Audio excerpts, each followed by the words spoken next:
पहला प्रश्न, भगवान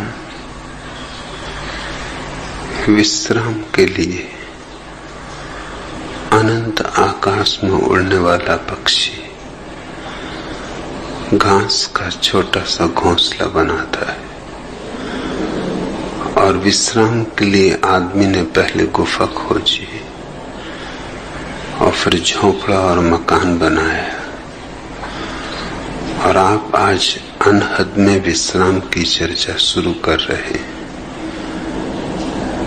भगवान, यह अनहद में विश्राम क्या है, यह हमें समझाने की कृपा करें। आनंद मैत्रेय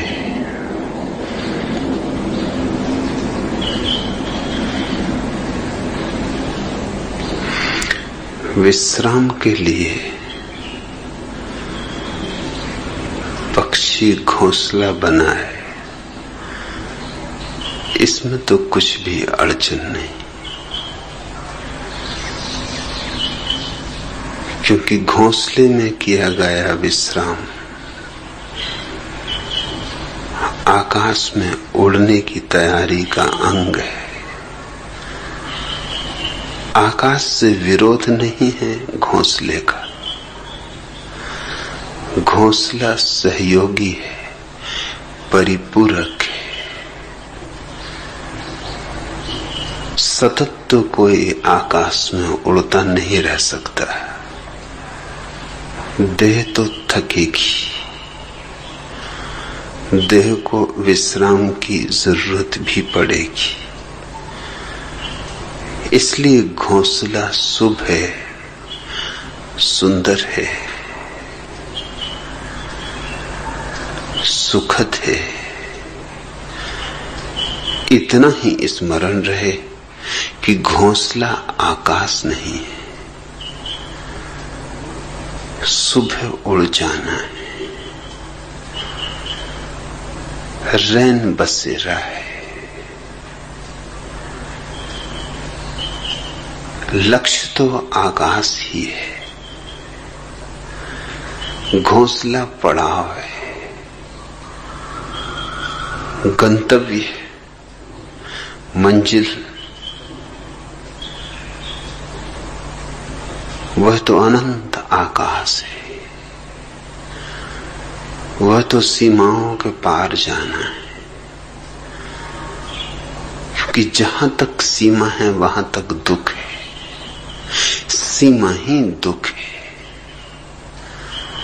सीमा में होना अर्थात कारागृह में होना। जितनी सीमाएं होंगी उतना ही आदमी जंजीरों में होगा। सब सीमाएं टूट जाएं तो सब जंजीरें गिर जाएं। कारागृह से इस मुक्ति के उपाय का नाम ही धर्म है। संसार का अर्थ है कारागृह से चिपट जाना, कारागृह को पकड़ लेना, जंजीरों को आभूषण समझ लेना। तोड़ने की तो बात दूर, कोई तोड़े तो उसे तोड़ने न देना। सपनों को सत्य समझ लेना और रास्ते के पड़ावों को मंजिल मानकर रुक जाना। बस संसार का इतना ही अर्थ है। संसार ना तो दुकान में है, न बाजार में, न परिवार में, न संबंधों में। संसार है इस भ्रांति में जो पड़ाव को मंजिल मान लेती है। संसार है इस अज्ञान में जो क्षण भर के विश्राम को शाश्वत आभास बना लेता है। घोंसला बनाओ, जरूर बनाओ, सुंदर बनाओ, प्रीतिकर बनाओ, तुम्हारे सृजन की छाप हो उस पर, तुम्हारे व्यक्तित्व के हस्ताक्षर हो उस पर, फिर घोंसला हो कि झोंपड़ा हो कि मकान हो कि महल हो, अपनी सृजनात्मक ऊर्जा उसमें उंडेलो, मगर एक स्मरण कभी न चूके। सतत एक ज्योति बोध की भीतर जलती रहे। यह सराय आज नहीं कल, कल नहीं परसों, इसे छोड़कर जाना है, जाना ही पड़ेगा। तो जिसे छोड़कर जाना है उसे पकड़ना ही क्यों? रह लो, जी लो, उपयोग कर लो, आग्रह न हो, आसक्ति न हो। दो तरह के लोग हैं, एक हैं जो संसार में रहते हैं और संसार में गहन आसक्ति निर्मित कर लेते, दूसरे हैं जो संसार से भाग खड़े होते, जिनको हमने सदियों तक सन्यासी कहा है। थे वे केवल भगोड़े, उन्हें हमने पूजा है, उनकी हमने अर्चना की है, उनके लिए हमने दिए जलाए, धूप बारी, उनके ऊपर हमने फूल चढ़ाए, केसर छिड़की, क्योंकि हमें लगा कि अपूर्व, अद्वितीय, असंभव कार्य उनने कर दिखाया है, हमसे तो छूटता नहीं, और वे छोड़कर चले गए। लेकिन उनसे भी छूटा नहीं है। असल में कहीं पकड़ ना जाएं, इस डर से भाग खड़े हुए। छूटने में और छोड़ने में फर्क है। छूटना तो बोध की प्रक्रिया है, वह तो सम्यक जागरण है, उसकी सहज निष्पत्ति है। दो फकीर एक जंगल में यात्रा करते थे, गुरु और शिष्य। बूढ़ा गुरु, युवा शिष्य। युवा शिष्य बहुत हैरान था। हैरान था इसलिए कि ऐसी बात उसने अपने गुरु में कभी देखी ही न थी। कुछ नई ही बात हो रही थी आज। गुरु बार बार अपनी झोली में हाथ डाल के कुछ टटोल लेता था। थोड़ी देर में फिर झोली में उसका जी अटका था। शिष्य सोचता था कि क्या झोली में है आज। उसे कभी चिंतित नहीं देखा, उसे कभी झोली में बार बार झांकते नहीं देखा। आज क्या माजरा है। फिर सांझ होने लगी, सूरज ढलने लगा। वे कुएं पर हाथ मुंह धोने, थोड़ा विश्राम करने, थोड़ा कलेबा कर लेने को रुके। गुरु पानी भरने लगा। झोला उसने अपने शिष्य को दिया और कहा, जरा संभाल के रखना। ऐसा भी उसने कभी कहा न था। झोला यूं ही रख देता था, न मालूम कितने घाटों पर और न मालूम कितने कुओं पर रुकना हुआ था। आज क्या बात है। उत्सुकता जगी। जब गुरु पानी भरने लगा तो शिष्य ने झांक कर झोले में देखा। सोने की एक ईंट झोले में थी। सब राज खुल गया। उसने ईंट को तो निकाल के झोले के बाहर कुएं के पास फेंक दिया एक गड्ढे में, और उसी वजन का एक पत्थर झोले में रख दिया। गुरु ने जल्दी से हाथ मुंह धोया, नाश्ता किया, बीच बीच में झोले पे नजर भी रखी, एक दो बार चेताया भी शिष्य को कि झोले का ख्याल रखना। शिष्य हंसा, उसने का पूरा ख्याल, आप बिल्कुल निष्फिक्र रहे, चिंता की अब कोई बात ही नहीं।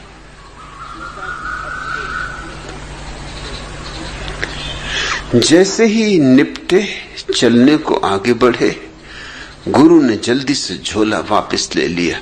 अक्सर तो यूं होता था कि झोला शिष्य को ही ढोना पड़ता था। आज गुरु शिष्य पर झोले का बोझ डालने को राजी न था। जल्दी से झोला अपने कंधे पे ले लिया, बाहर से ही टटोल कर देखा, वजन पूरा है, ईंट भीतर है, निश्चिंत हो चलने लगा। फिर बार बार कहने लगा, रात हुई जाती है, दूर किसी गांव का टिमटिमाता दिया भी दिखाई पड़ता नहीं, जंगल है, अंधेरा है, अमावस है, चोर लफंगे लुटेरे, कोई भी दुर्घटना घट सकती है। जब भी गुरु ये कहे, शिष्य हंसे। आखिर गुरु ने 2 मील चलने के बाद पूछा कि तू हंसता क्यों है? शिष्य ने कहा, मैं इसलिए हंसता हूं कि अब आप बिल्कुल निश्चिंत हो जाएं। आपकी चिंता का कारण तो मैं कुएं के पास ही फेंक आया हूं। तब घबरा के गुरु ने झोले में हाथ डाला, देखा तो पत्थर था, सोने की ईंट तो जा चुकी थी।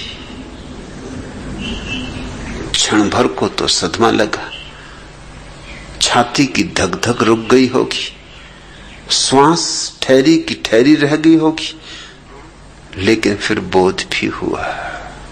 बोध ये हुआ कि 2 मील तक झोले में तो पत्थर था, लेकिन मैं यूं मान कर चलता रहा कि सोने की ईंट है, तो मोह बना रहा। जिंदगी भर भी अगर मैं ये मान के चलता रहता कि सोने की ईंट, तो मोह बना रहता। मोह ईंट में नहीं था, मेरी भ्रांति में था। मोह ईंट में होता तो इन 2 मीलों तक मोह के होने का कोई कारण न था, चिंता की कोई वजह न थी। मेरी आसक्ति मेरे भीतर थी, बाहर की ईंट में नहीं। जिंदगी भर भी आसक्त रह सकता था अगर ये भ्रांति बनी रहती कि ईंट सोने की है, और तत्क्षण भ्रांति टूट गई जैसे ही जाना कि ईंट पत्थर की है। झोला वहीं गिरा दिया, खिलखिला के हंसा, वहीं बैठ रहा, कहा अब कहां जाना है, अब गांव वगैरह खोजने की कोई जरूरत नहीं, वैसे ही बहुत थके, अब आज रात इसी वृक्ष के नीचे सो रहेंगे। शिष्य ने कहा, अंधेरा है, अमावस है, चोर हैं, लुच्चे हैं, लफंगे हैं, लुटेरे। गुरु ने कहा, रहने दे, अब कुछ भेद नहीं पड़ता। अब अपने पास ईंट ही नहीं, अपने पास सोना ही नहीं, तो लूटने वाला भी क्या लूटेगा। इसे मैं छूटना कहता हूं। छोड़ा नहीं, छूटा। एक बोध जगा, एक समझ गहरी हुई, एक बात साफ हो गई कि सब उपद्रव भीतर है, बाहर नहीं। बाहर तो सिर्फ बहाने हैं, निमित्त, खूंटियां, जिन पे हम अपने भीतर के उपद्रव टांग देते, फिर धन हो, पद हो, प्रतिष्ठा हो, परिवार हो, परिजन हो, मित्र हो, देह हो, मन हो, कोई भी बहाना काम दे देगा।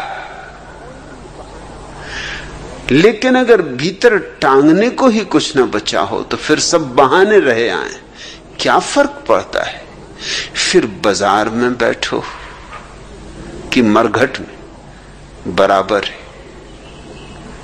वे जो भगोड़े हैं उनसे संसार छूटा नहीं, उन्होंने छोड़ा है। और दोनों शब्दों में उतना ही भेद है जितना जमीन और आसमान में। छूटना तो बोध से होता है, छोड़ना भय से होता है। भय और बोध का क्या नाता, क्या संबंध? वे तो विपरीत हैं, उनका तो कभी मिलन होता ही नहीं। बोध और भय, भय तो पलता है अंधेरे में और बोध जगता है उजेले में। बोध है सुबह और भय है अमावस की रात। दोनों का कैसा मिलन? वे जो भाग गए हैं छोड़कर, छिप गए हैं जाकर पहाड़ियों में, गुफाओं में, वे सिर्फ भयभीत हैं, डरे हुए। डर है कि संसार में अगर रहे तो आसक्ति पकड़ लेगी, मगर संसार ने कभी किसी को पकड़ा है? तुम कल न मरो, आज मर जाओ तो संसार तुम्हें क्षण भर न रोकेगा कि न जाओ, कि ठहरो, कि कुछ देर तो ठहरो, तुम्हारे बिना कैसे चलूंगा, कि तुम्हारे बिना सब अस्त व्यस्त हो जाएगा, अराजकता हो जाएगी। तुम नहीं तो फिर जिंदगी कहां? रुक जाओ, ठहर जाओ थोड़ी देर और, जरा संभल लेने दो, परिपूरक खोज लेने दो, फिर चले जाना। ऐसी जल्दी क्या है? कल के मरते आज मर जाओ, संसार को क्या पड़ी? कुछ अंतर ही नहीं पड़ता। कितने लोग आए, कितने लोग गए, कितने लोग आते रहे जाते रहे, कितने लोग आते रहेंगे जाते रहेंगे। संसार अपनी जगह है, संसार तुम्हें पकड़ता नहीं, तुम संसार को पकड़े हुए हो। इसलिए छोड़कर कहां भाग रहे हो? अगर पकड़ने की आदत तुम्हारी है तो तुम्हारे साथ चली जाएगी, उसे कैसे छोड़ोगे? वह तो भीतर है। तो हो सकता है महल छोड़ दो, झोंपड़ा पकड़ लोगे, सिंहासन छोड़ दो, लंगोटी पकड़ लोगे, तिजोरियां छोड़ दो, भिक्षा पात्र पकड़ लोगे, राज्य छोड़ दो, कुछ अंतर ना पड़ेगा। एक वृक्ष के नीचे बैठ रहोगे, उस पर कब्जा कर लोगे कि ये मेरा वृक्ष, इसके नीचे कोई और अड्डा ना जमाए, किसी और की धुनी ना लगे। पकड़ोगे तुम जरूर, क्योंकि पकड़ कहीं यूं जाती है। पकड़ तो केवल समझ से जाती। इसलिए मैं अपने सन्यासी को कहता हूं, भागना मत। भागना है भय, और भय तो कायरता है, और कायर तो संसार भी नहीं पा सकता, सत्य को क्या खाक पाएगा। इसलिए मेरे मन में भगोड़ों के प्रति कोई आदर नहीं, कोई सम्मान नहीं। वे चाहे कितने ही बड़े भगोड़े रहे हो, और चाहे उन्होंने कितने ही लोगों को प्रभावित कर दिया हो। लोग तो अपने से विपरीत व्यक्ति से प्रभावित हो जाते। एक आदमी सिर के बल खड़ा हो जाए और भीड़ लग जाएगी। अब यूं सिर के बल खड़ा होना कोई बड़ी बात नहीं, कोई भी मूढ़ कर सकता है। सच तो यह सिवाय मूढ़ के और कौन करेगा। अगर परमात्मा को तुम्हें सिर के बल ही खड़ा करना था तो उसने सिर में टांगें उगा दी होती। परमात्मा शीर्षासन में बहुत उत्सुक नहीं।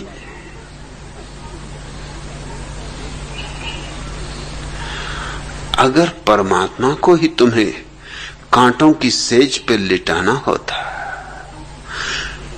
तो तुम्हारे साथ ही कांटों की सेज भेजती होती, इंतजाम कर दिया होता। उसने तुम्हारे प्रवास के लिए पूरा इंतजाम करके भेजा है। अगर परमात्मा उत्सुक होता तुम्हारे उपवासों में तो उसने तुम्हें भूखा रखने की कला ही सिखा दी होती। अरे जो भूख दे सका वो भूखापन नहीं दे सकता था।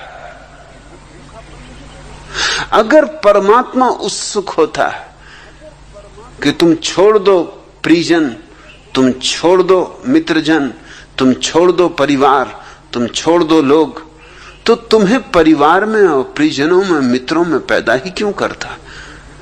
यूं ही जैसे आकाश से वर्षा होती तुम भी बरस गए होते। जॉर्ज गुरजीएफ कहा करता था कि तुम्हारे महात्मा, तुम्हारे सभी महात्मा परमात्मा के दुश्मन मालूम होते। परमात्मा एक काम करता है, तुम्हारे उससे उल्टा काम करने को बताते। लेकिन राज है, राज यह है कि परमात्मा तो तुम्हें सहज स्वाभाविक बनाता है, महात्मा तुम्हें असहज अस्वाभाविक बनाते हैं, क्योंकि असहज अस्वाभाविक होकर ही तुम आकर्षण के बिंदु बनते हो।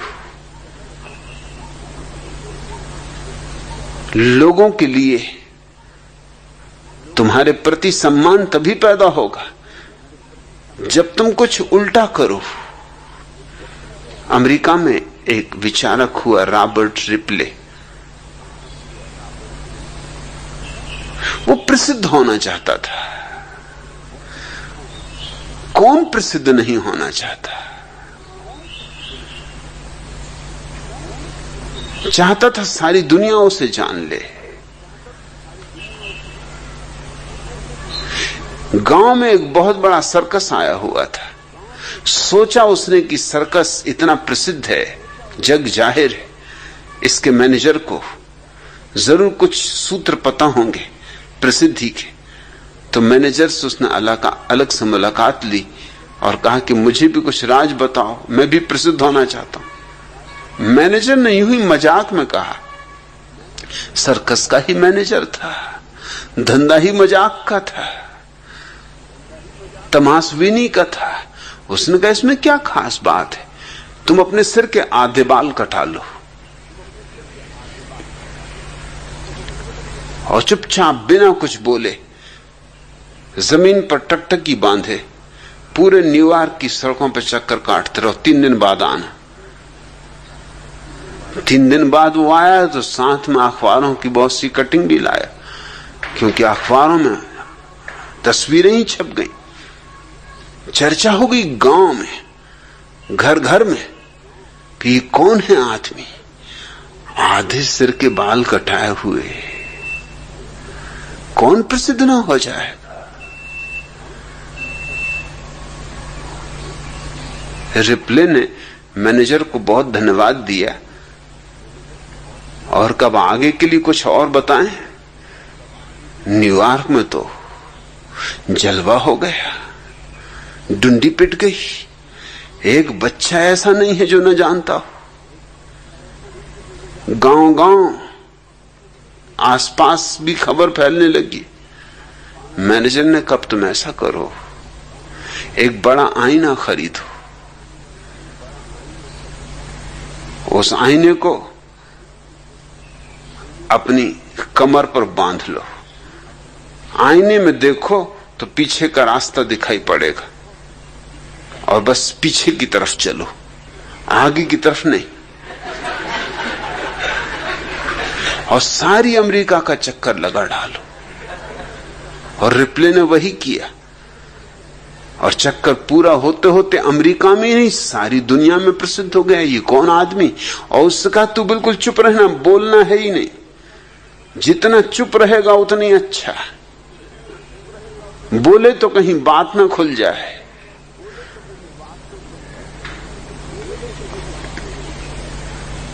बुद्धिमान आदमी का बोलना अच्छा, बुद्धू का चुप रहना अच्छा, क्योंकि बुद्धू चुप रहे तो बुद्धिमान मालूम होता है।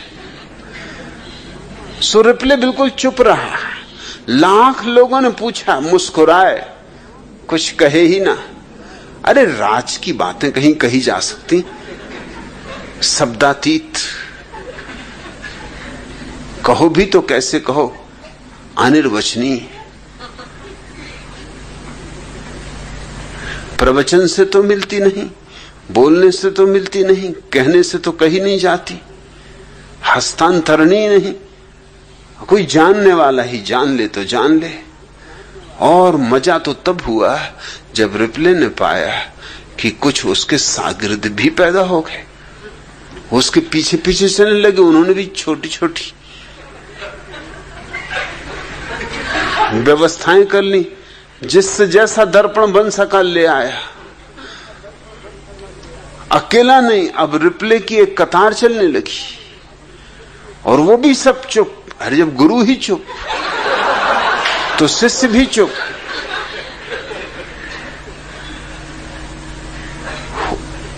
कुछ भी जो सामान्य नहीं है, असामान्य है, जो स्वाभाविक नहीं है, अस्वाभाविक है, उससे लोग प्रभावित होते हैं। लोगों को प्रभावित करना अहंकार की बड़ी गहरी अभिप्सा है। ये जो भगोड़े हैं, इनसे लोग प्रभावित हुए। इनसे प्रभावित होने का कुल कारण इतना था कि ये कुछ कर रहे थे जो अस्वाभाविक था। स्वाभाविक आदमी से कौन प्रभावित होगा? जापान का एक सम्राट सद्गुरु की तलाश कर रहा था, बहुत तलाश की, सद्गुरु न मिला सो न मिला। जो जो नाम ज्ञात थे, परिचित थे, पहचाने थे, वहां वहां गया, लेकिन तृप्ति न हुई। अपने बूढ़े वजीर से पूछा कि मैं तो युवा हूं, तुम तो बूढ़े हुए, तुम्हें तो कुछ पता होगा, कोई तो ऐसा आदमी होगा। वो बूढ़ा हंसने लगा। उसने कहा आदमी तो है, लेकिन तुम न पहचान सकोगे, क्योंकि सच्चा सद्गुरु बिल्कुल सहज स्वाभाविक होगा।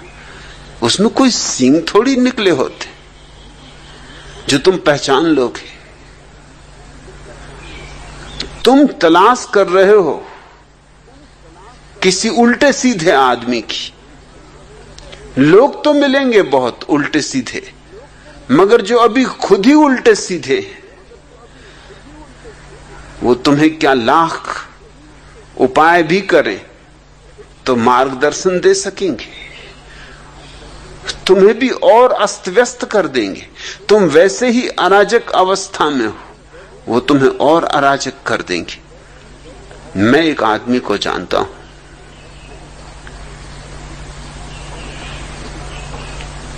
सम्राट तो उत्सुक था, वजीर को कहा मैं चलने को राजी हूं। फिर दोनों गए मिलने उस फकीर को। वजीर तो चरणों पर गिर पड़ा फकीर के, लेकिन सम्राट उस आदमी को देख के इस योग्य न पाया कि इसके चरणों में गिरे। आदमी बिल्कुल साधारण था और काम भी क्या कर रहा था, लकड़ियां काट रहा था। अब कहीं सद्गुरु लकड़ी काटते कि कहीं महावीर लकड़ी काटते मिल जाएं, कि बुद्ध लकड़ी काटते मिल जाएं। सद्गुरु कहीं लकड़ियां काटते। सम्राट ने अपने वजीर से कहा कि यह आदमी लकड़ियां काट रहा है, इसकी क्या खूबी है? वजीर ने कहा इसकी यही खूबी है, इसी से पूछो कि इसकी साधना क्या है। तो पूछा फकीर से कि तेरी साधना क्या है। फकीर कोई और न था, ज़ेन सदगुरु था बोकोजू। उसने कहा मेरी कोई साधना नहीं, जब भूख लगती है तो भोजन कर लेता हूं,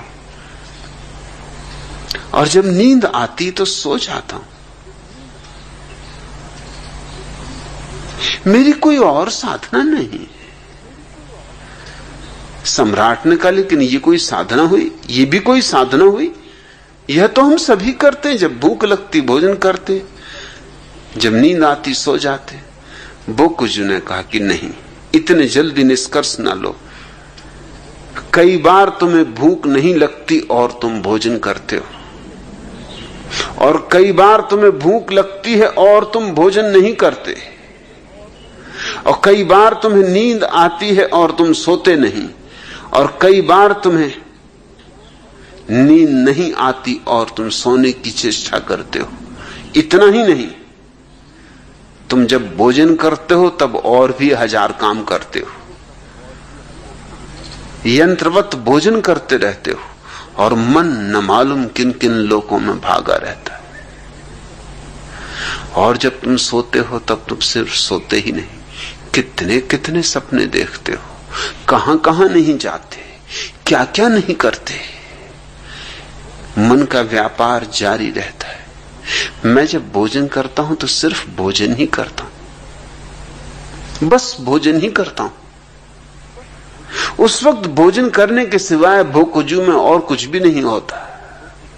और जब सोता हूं तो सिर्फ सोता हूं, उस समय सोने के सिवाय बोकोजू में और कुछ भी नहीं होता। और जब मुझे नींद आती तो मैं एक क्षण भी टालता नहीं, तत्क्षण सो जाता हूं।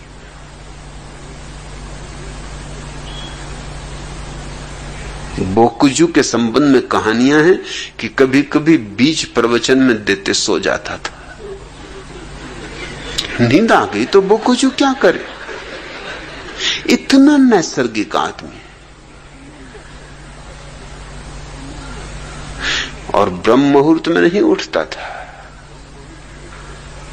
और जब किसी ने पूछा उससे कि फकीर को तो ब्रह्म मुहूर्त में उठना चाहिए, तुम ब्रह्म मुहूर्त में नहीं उठते, बोकोजू ने कहा मैंने परिभाषा बदल ली अनुभव से, फकीर जब उठे तब ब्रह्म मुहूर्त। जब नींद खुले तो भीतर का ब्रह्म जागना चाहता है, ये ब्रह्म मुहूर्त। और जब भीतर का ब्रह्म सोना चाहता है, तुम अलार्म भर के और जबरदस्ती उठने की कोशिश कर रहे हो, ठंडा पानी छिड़क रहे हो आंखों पर, राम राम जप रहे हो, भाग दौड़ कर रहे हो, दंड बैठक लगा रहे हो कि किस तरह नींद टूट जाए, क्योंकि स्वर्ग जो जाना है।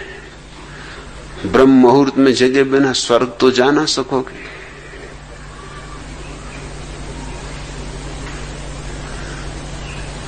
बोकोजू कहता जब नींद खुल गई तब ब्रह्म मुहूर्त।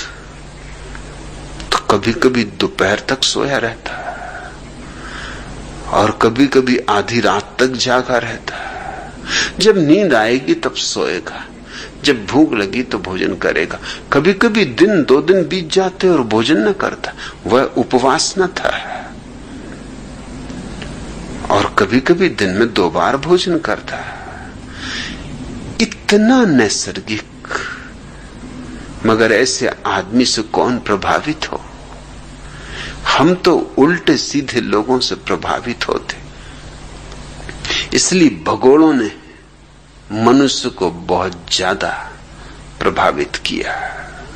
वे हमसे उल्टे थे, और हमसे उल्टे थे इसलिए मैं तुमसे कहता हूं हमसे जरा भी भिन्न न थे।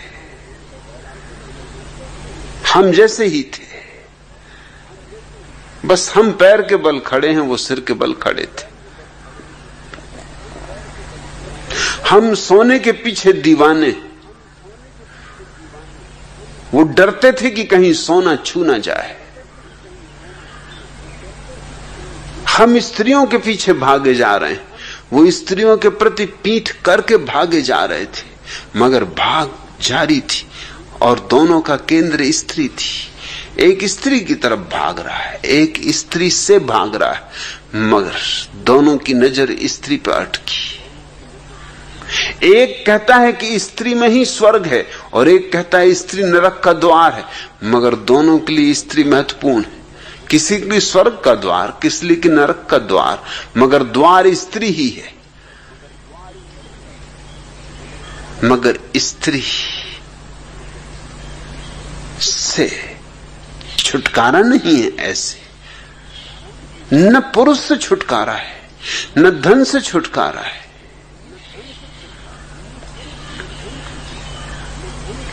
विश्राम बनाने के लिए,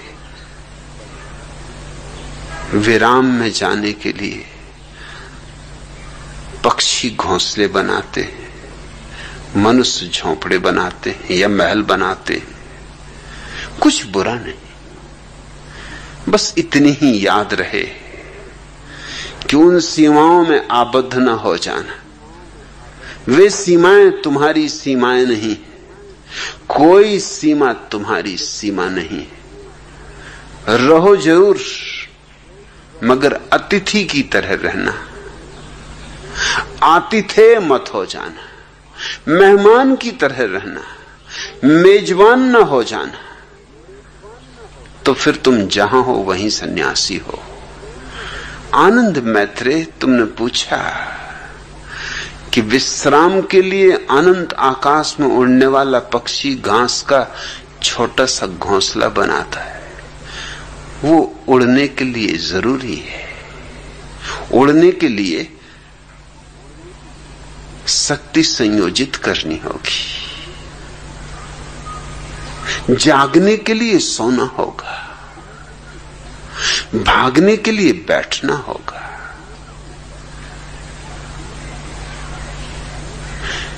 नहीं तो ऊर्जा विनष्ट हो जाएगी। वह घोंसला आकाश का दुश्मन नहीं, संगी साथी है, आकाश का हिस्सा है, आकाश ही है। मगर कोई पक्षी घोंसले को पकड़ के नहीं बैठ जाता।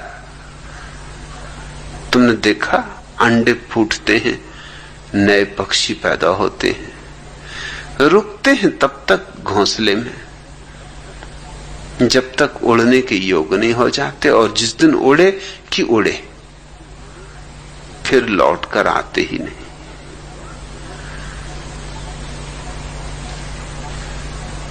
फिर घोंसले बनाएंगे जब उनको खुद अंडे रखने होंगे।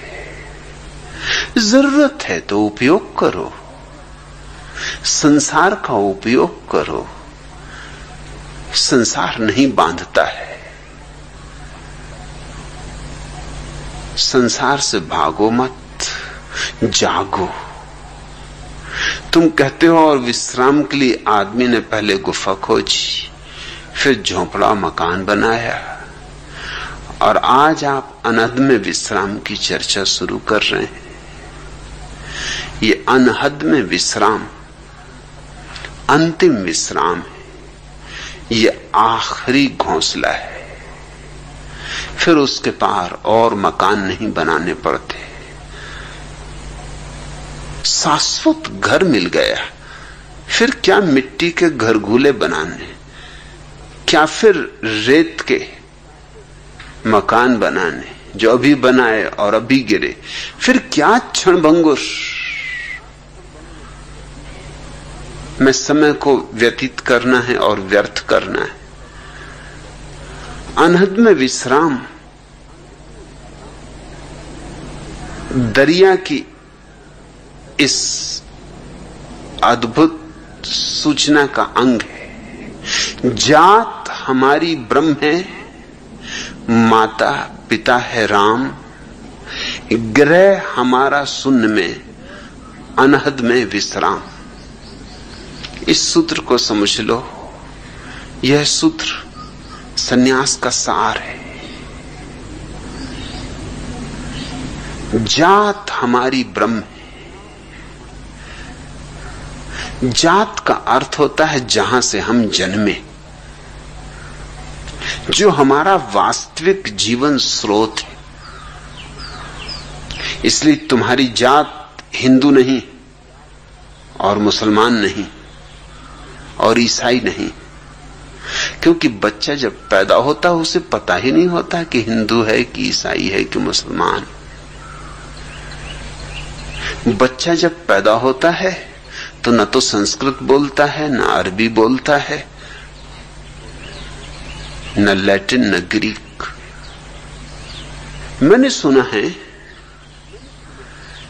एक फ्रेंच दंपति जिनके बच्चे पैदा नहीं होते थे,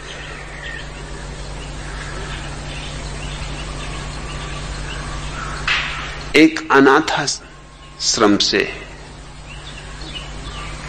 एक स्वीडिश बच्चे को गोद ले लिए। जिस दिन उन्होंने स्वीडिश बच्चे को गोद लिया, फ्रेंच दंपति ने, दोनों ने ही एक स्वीडिश शिक्षिका रख ली और स्वीडिश भाषा सीखने लगे। अचानक पास पड़ोस के लोगों ने पूछा कि क्या हुआ, स्वीडिश भाषा किस लिए सीख रहे हो? क्या स्वीडन में बस जाने का इरादा है या कि स्वीडन की लंबी यात्रा पर जा रहे हो? उन्होंने कहा नहीं नहीं, एक स्वीडिश बच्चे को गोद लिया है, इसके पहले कि वो बड़ा हो और स्वीडिश भाषा में बोलना शुरू करे, हमें कम से कम स्वीडिश तो सीख लेनी चाहिए। नहीं तो हम समझेंगे क्या खाक कि वो क्या बोल रहा है।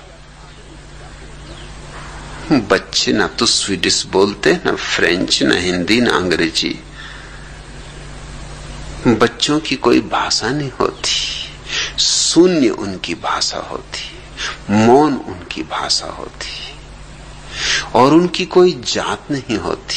हिंदू नहीं, मुसलमान नहीं, ईसाई नहीं, सब जातें हम थोप देते हैं। और क्या गजब हुआ है, जातों पर जाते थोपे चले जाते। हिंदू होने से ही काम नहीं चलता, फिर उसमें ब्राह्मण, फिर उसमें क्षत्रिय, फिर वैश्य, फिर शूद्र, इतने से भी काम नहीं चलता। फिर अब ब्राह्मणों में भी कोकणस्थ और देशस्थ।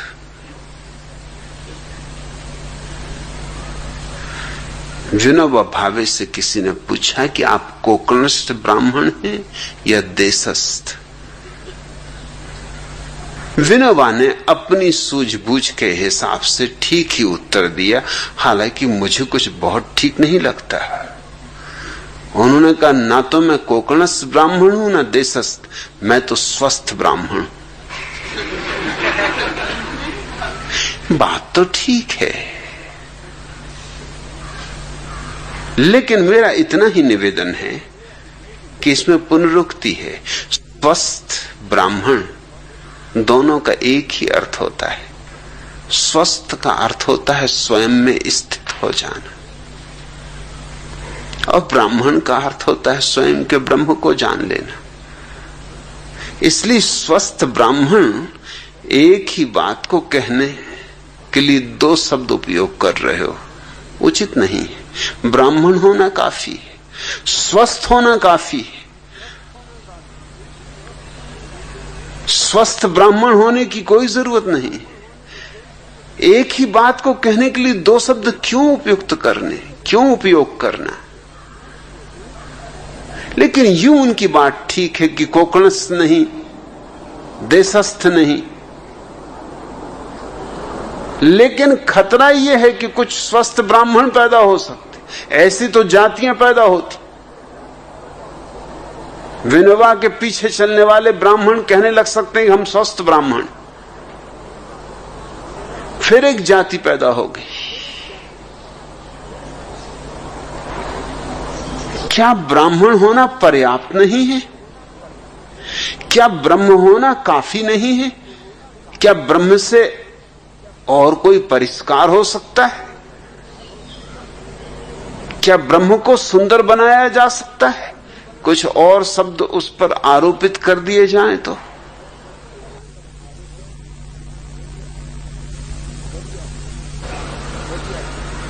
दरिया ठीक कहते हैं, जात हमारी ब्रह्म। तो न तो हम हिंदू हैं, न मुसलमान, न ईसाई, न ब्राह्मण, न शूद्र, न क्षत्रिय, न वैश्य। हम ब्रह्म से आए। ब्रह्म का अर्थ है जीवन का स्रोत, इस विराट अस्तित्व का मूल स्रोत। उस ब्रह्म से हमारा आना हुआ है और उसी में हमें लौट जाना है। और जिसने इन दोनों के बीच, आने और जाने के बीच, आवागमन के बीच उसको पहचान लिया, फिर उसका आवागमन मिट जाता है। जिसने जन्म और मृत्यु के बीच अपने भीतर के ब्रह्म को पहचान लिया, फिर उसे दोबारा आने की कोई जरूरत नहीं रह जाती। ये जीवन है ही इसलिए पाठशाला है कि हम अपने भीतर के ब्रह्म के प्रति सजग हो सके, जाग सके, पहचान सके। पहचान के लिए एक गणित ख्याल में रखना, मछली सागर में पैदा होती, लेकिन जब तक सागर में रहेगी उसे पता ही नहीं चलेगा कि सागर क्या है। खींच लो सागर से, कहो किसी मछुए से निकाल ले मछली को सागर के बाहर, छोड़ दो तट पर, धूप में, तपी हुई रेत पर, तड़फने दो थोड़ा, और फिर उसे वापस सागर में छोड़ दो। मछली वही है, सागर वही है, लेकिन सब बात बदल गई। अब मछली जानती कि सागर क्या है, पहले नहीं जानती थी। अब बोध हुआ, अब पता चला कि सागर ही मेरा जीवन है, मेरा आनंद है, मेरा उत्सव है। अब पता चला सागर ही मेरा संगीत है, सागर ही मेरा नृत्य है। सागर से क्षण भर को छूटना और नरक और पीड़ा और दुर्दिन और दुर्भाग्य की शुरुआत। हम ब्रह्म के सागर से आते मछलियां हैं जो संसार के तट पर फेंक दी गई, जानबूझकर फेंकी गई ताकि पाठ सीख लें। पाठ सीखने का एक ही उपाय है कि थोड़ी देर के लिए बिछड़न हो जाए। अगर मिलन कभी टूटे ही ना तो बोध नहीं होता।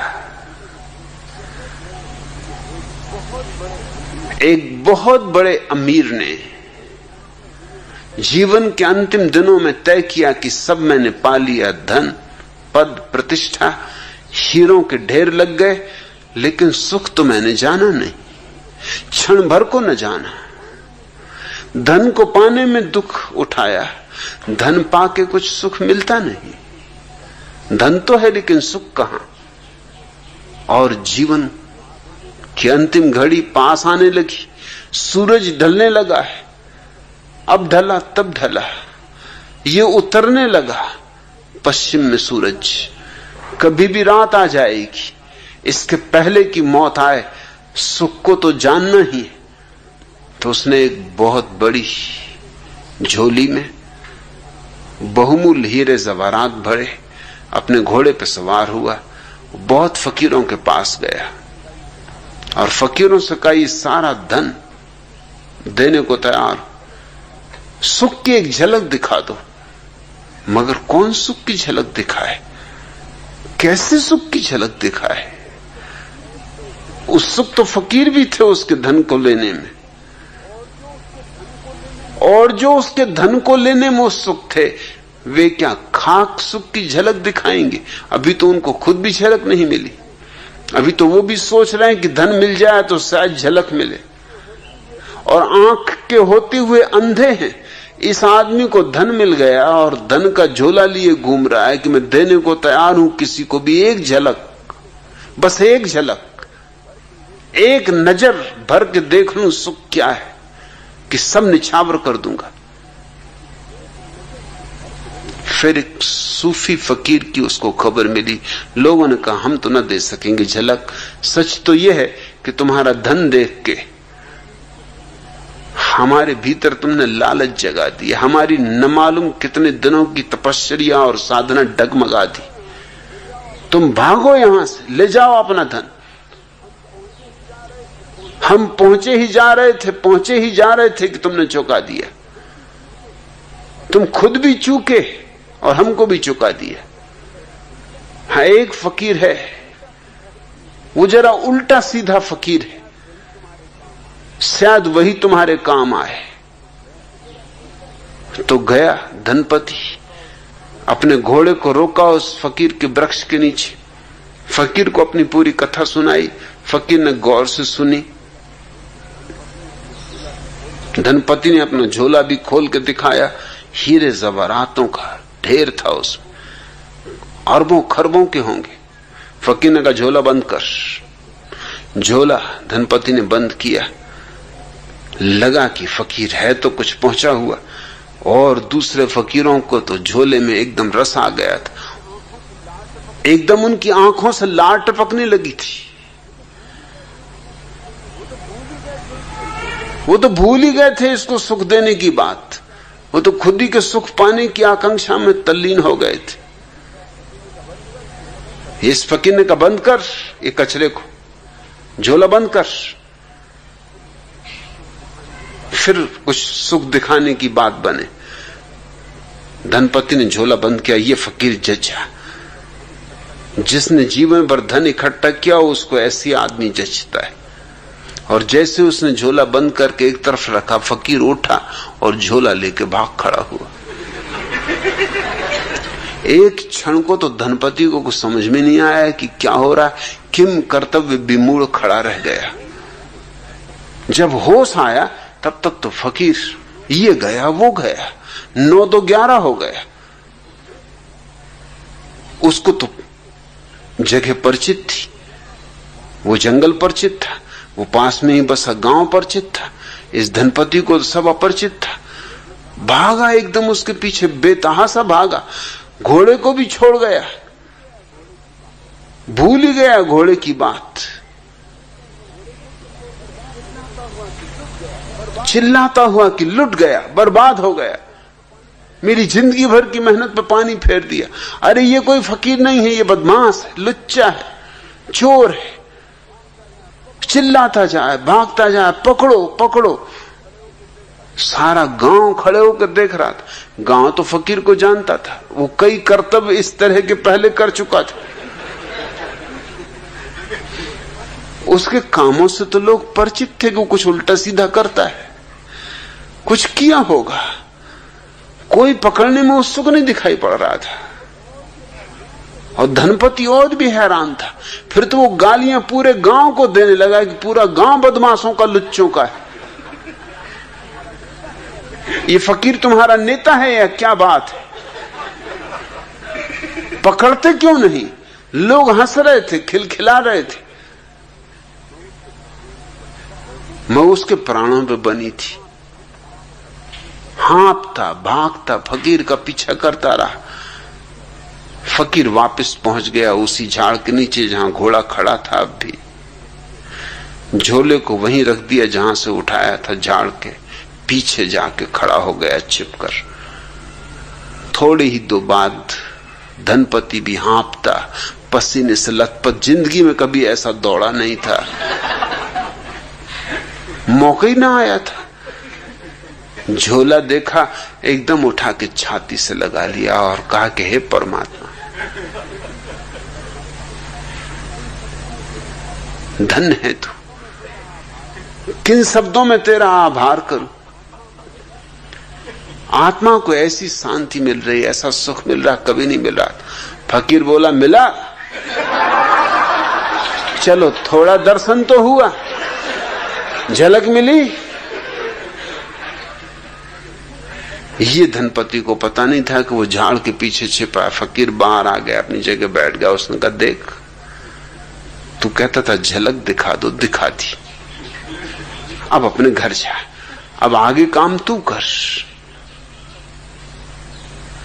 तब धनपति को बोध आया, चरणों पर गिरा, कहा कि मैं पहचाना नहीं। लुच्चा लफंगा चिल्लाया, गालियां दी, पूरे गांव को गालियां दी। अब मैं समझा कि वो गांव के लोग क्यों तुम्हें नहीं पकड़ रहे थे, वो तुम्हें जानते होंगे, मगर तुमने क्या गजब किया। फकीर ने कहा इसके सिवाय कोई रास्ता नहीं था, यही परमात्मा की विधि है और यही समस्त सद्गुरुओं की विधि है। तुमसे जब तक हटा ना लिया जाए तब तक तुम्हें पता ही नहीं चलेगा। अचानक तुम्हें सुख मिल गया, ये झोला तो तुम्हारे पास सदा से था, पहले छाती से लगा कि परमात्मा को धन्यवाद नहीं दिया, आज क्यों धन्यवाद दे रहे हो? थोड़ी देर को मछली सागर से छूट गई। ये संसार एक शिक्षण की व्यवस्था है, इसलिए जिनने तुमसे कहा है संसार छोड़ दो, वो वही लोग हैं जो तुम्हारे बच्चों को समझाएं कि स्कूल छोड़ दो। भाग खड़े हो, ये स्कूल है, इसे छोड़ना नहीं है, यहां कुछ सीखना है, यहां परमात्मा से विरह हो गया हमारा।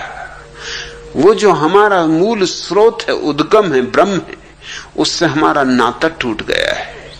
इस विरह को भोगना है ताकि फिर से मिलन की संभावना बन सके, और विरह के बाद जो मिलन है उसका मजा ही और है। जात हमारी ब्रह्म है, माता पिता है राम। जात भी हमने खो दी, न मालूम क्या क्या बन के बैठ गए।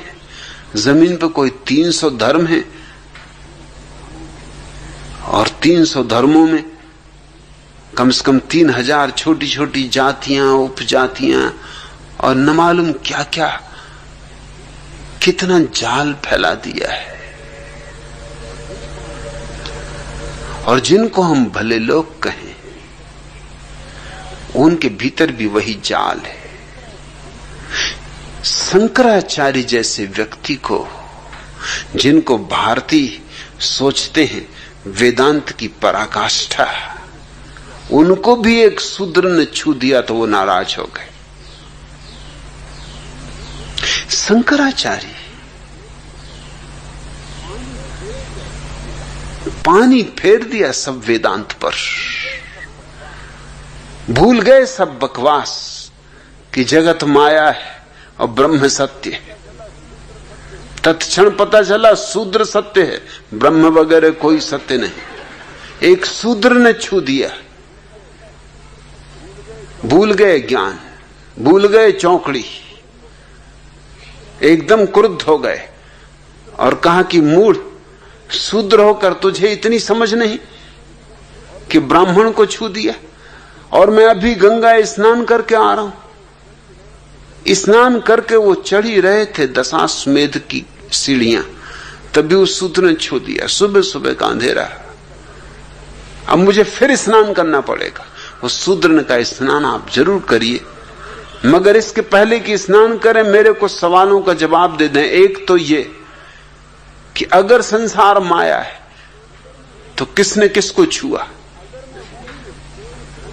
अगर मैं हूं ही नहीं, अगर ये देह भ्रम है तो दो भ्रम एक दूसरे को छू सकते, और अगर छू भी ले भ्रम भ्रम को तो क्या हर्जा है? और तुम्हारा भ्रम पवित्र और मेरा भ्रम अपवित्र, कुछ तो संकोच करो, कुछ तो लाज करो, कुछ तो अपने कहे का ख्याल करो। थूके को इतनी आसानी से तो न चाटो। फिर मैं ये भी पूछता हूं कि गंगा में स्नान करने से शरीर पवित्र हुआ कि आत्मा पवित्र हुई? पानी शरीर को छुएगा कि आत्मा को? अगर शरीर पवित्र हुआ है तो शरीर क्या पवित्र हो सकता है? क्योंकि शरीर तो मिट्टी है। और तुम ही तो समझाते हो कि शरीर में कुछ भी नहीं। ये सारे महात्मा गण समझाते, खासकर स्त्रियों का शरीर में, क्योंकि ये सब लिखने वाले पुरुष। ये तो बड़ी कृपा है कि स्त्रियों ने शास्त्र नहीं लिखे, लिखना चाहिए उन्हें। सारे पुरुष हैं लिखने वाले, स्त्रियों को तो पढ़ने भी नहीं देते। उनके लिए तो बना दिया है कुछ अलग ही हिसाब। रामायण पढ़ो, सत्यनारायण की कथा पढ़ो, कूड़ा करकट, उपनिषद नहीं। जो कीमती है वह नहीं। क्या स्त्री बुद्धि समझेगी कीमती को? वो तो पुरुषों की बात है। पुरुष पढ़ेंगे उपनिषद और स्त्रियां बाबा तुलसीदास की चौपाइयां रटेंगी। और उन्हीं बाबा तुलसीदास की जो कह गए स्त्रियों को कि ढोल गंवार शूद्र पशु नारी, ये सब ताड़न के अधिकारी, स्त्रियां इन्हीं को घोंट रही। स्त्रियों को वेद पढ़ने की मनाही, और पुरुष स्त्रियों के संबंध में क्या क्या कहते रहे कि स्त्री का शरीर है क्या? मांस, मज्जा, मवाद, खून, वात, पित्त, कफ। जैसे पुरुष के शरीर में कोई हीरे जवाहरात, स्वर्ण भस्मी। ये पुरुष का शरीर आता कहां से? ये आता है स्त्री के गर्भ से। वही वात, पित्त, कफ। लेकिन स्त्री का शरीर सिर्फ मलमूत्र, और पुरुष का शरीर जीवन जल। जी भर के पियो।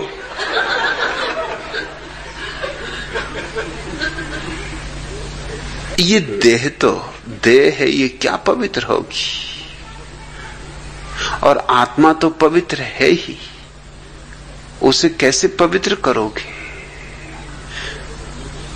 उस शूद्र ने बड़े बहुमूल्य सवाल उठाए जो बड़े बड़े वेदांती नहीं उठा सके थे।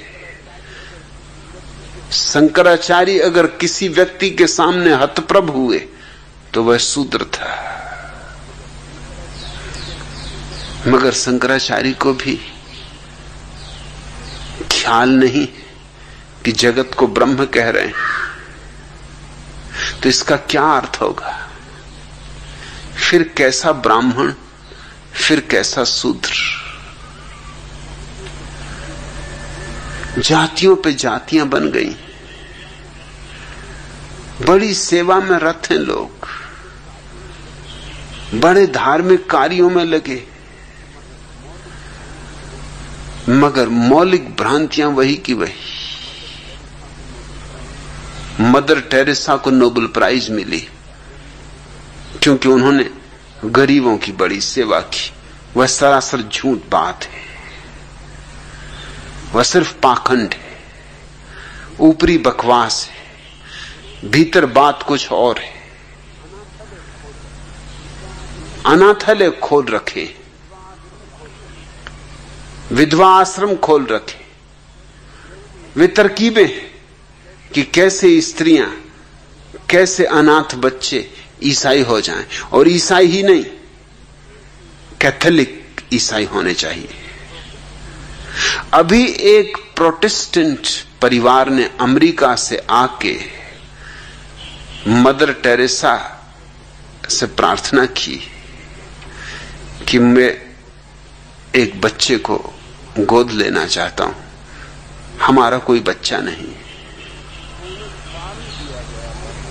तो उन्हें फॉर्म दिया गया भरने को, जिस फॉर्म में पहली बात यह थी कि बच्चा तभी गोद मिल सकता है जब आप कैथोलिक ईसाई हो। वो प्रोटेस्टेंट परिवार तो हैरान हुआ। उसने कहा ईसाई हम भी हैं, ईसाई तुम भी हो, थोड़ा सा फर्क है कि हम प्रोटेस्टेंट हैं, तुम कैथोलिक हो, कोई भारी फर्क नहीं। वही बाइबल मानते हम, वही तुम, वही जीसस, वही हम, थोड़े कुछ दो कौड़ी के भेद हैं, और तुम तो मनुष्य जाति की सेवा में तत्पर हो, तुम्हें क्या फर्क पड़ता है? लेकिन नहीं, प्रोटेस्टेंट परिवार को ईसाई होते हुए भी बच्चा गोद लेने का हक नहीं दिया गया। ये सब जालसाजियां हैं, ऊपर बड़ी ऊंची ऊंची बातें हैं। ये अनाथालय, ये विधवा आश्रम, ये दीन दरिद्रों की सेवा और कुछ भी नहीं है सिवाय कैथोलिक ईसाई धर्म का प्रचार। कैसे कैथोलिकों की संख्या दुनिया में बढ़ जाए। पुराने समय में लोग एक दूसरे से तर्क वितर्क करके तय करते थे कि कौन सही है। फिर बात और बिगड़ी, तर्क वितर्क का जमाना गया, क्योंकि तर्क वितर्क वर्षों लेते हैं फिर भी निर्णायक नहीं होते। कौन निर्णय कर पाया, कौन आस्तिक किसी नास्तिक को समझा पाया है कि ईश्वर है, और कौन नास्तिक किसी आस्तिक को समझा पाया है कि ईश्वर नहीं। कौन जैन हिंदू को समझा पाया है, कौन हिंदू जैन को समझा पाया है। वो समझाने का मामला बहुत लंबा है, इसलिए मुसलमानों ने संक्षिप्त मार्ग लिया, तलवार। कहां की बकवास में पड़े हो, निपटारा अभी करो, नगद करो, जिसकी लाठी उसकी भैंस, जो जीत जाए वो सत्य, सत्यमेव जयते। कहते ही हैं कि सत्य की सदा विजय होती। उन्होंने जरा सा भेद कर लिया, उन्होंने कहा जिसकी विजय होती वही सत्य। थोड़ी सा तो भेद है, कुछ ज्यादा भेद नहीं। मगर तलवार के दिन भी गए, आदमी थोड़ा सभ्य हुआ, उसे ये बात बेहूदी लगी कि जीवन सिद्धांतों का निर्णय तलवार से हो, तो फिर कैसे निर्णय हो? तो फिर कुछ ज्यादा होशियारी की इजादें की गई। सेवा करो, अस्पताल खोलो, अनाथालय खोलो, विधवा आश्रम बनाओ, वृद्धाश्रम बनाओ, कोड़ियों के पैर दबाओ, भिखमंगों को भोजन दो। ऐसे रोटी खिलाकर, दवा देकर लोगों का धर्म परिवर्तन करो। स्वभावतः इसका परिणाम एक ही होगा, जैसे हिंदुस्तान में है, कोई समृद्ध परिवार भारत का ईसाई नहीं होता। क्यों होगा? जिसके पास अपनी रोटी है, जिसके पास अपना मकान है, जिसके पास अपना धन है, वो क्यों ईसाई होगा? भारत में कौन लोग ईसाई हो गए? आदिवासी, नंगे, भिखमंगे, भूखे, दीन दरिद्र, अनाथ, अपंग, वे सारे के सारे ईसाई हो गए। जातियों पर जातियां, धर्मों पर धर्म, उनके भीतर छोटे छोटे टुकड़े। दरिया कहते हैं एक ही बात याद रखो कि परमात्मा के सिवा न हमारा कोई माता है, न हमारी कोई पिता है, और ब्रह्म के सिवाय हमारी कोई जात नहीं। ऐसा बोध अगर हो तो जीवन में क्रांति हो जाती, तो ही तुम्हारे जीवन में पहली बार धर्म के सूर्य का उदय होता है। गिरे हमारा शून्य में, तब तुम्हें पता चलेगा कि शून्य में हमारा घर है, हमारा असली घर,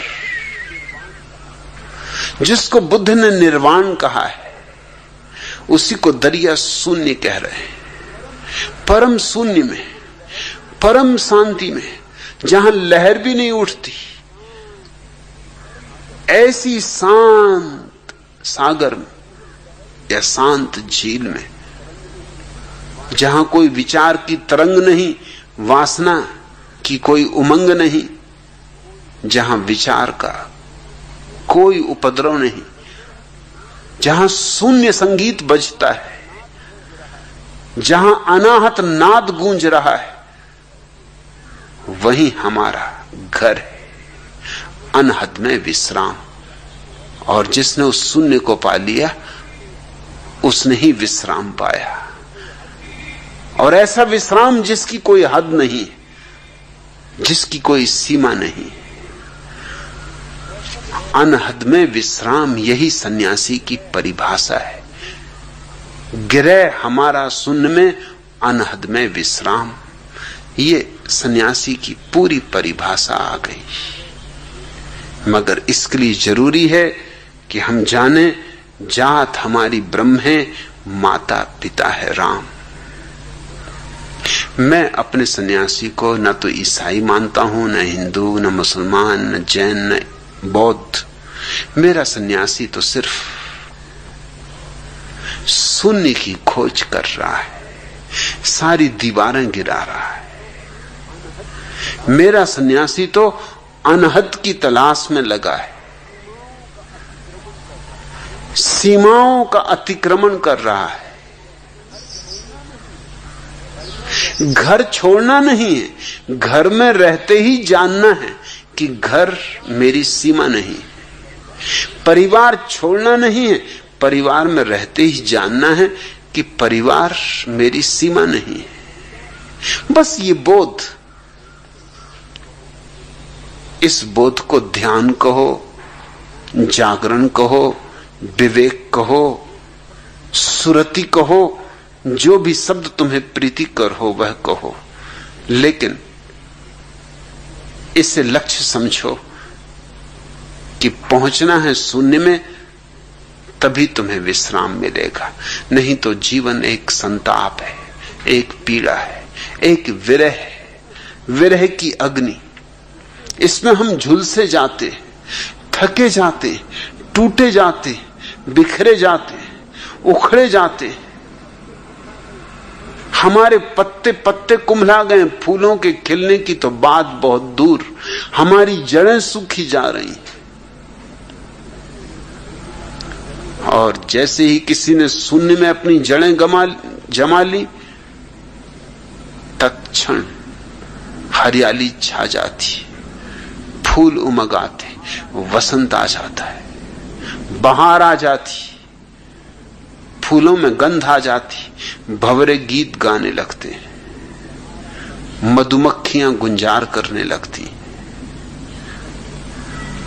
उस उत्सव की घड़ी में जानना कि जीवन कृतार्थ हुआ है।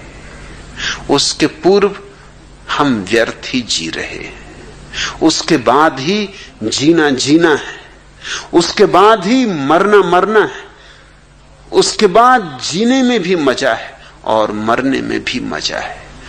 उसके बाद जीवन भी एक धन्यवाद है और मृत्यु उसी धन्यवाद की परम ऊंचाई, परम शिखर।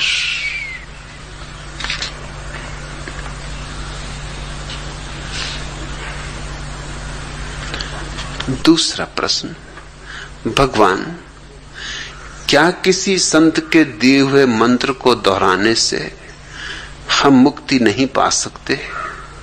बेशक वह संत जीवित हो या नहीं, अगर मुक्ति नहीं तो कुछ अधिक आध्यात्मिक विकास तो होगा या नहीं? और क्या यह सच है कि कभी कोई मंत्र के शब्दों का मतलब जानने की कोशिश नहीं करनी चाहिए, क्योंकि मतलब जानने से तो सिर्फ यही ही होगा कि मन सोच विचार और कल्पना में भाग लेने लगेगा।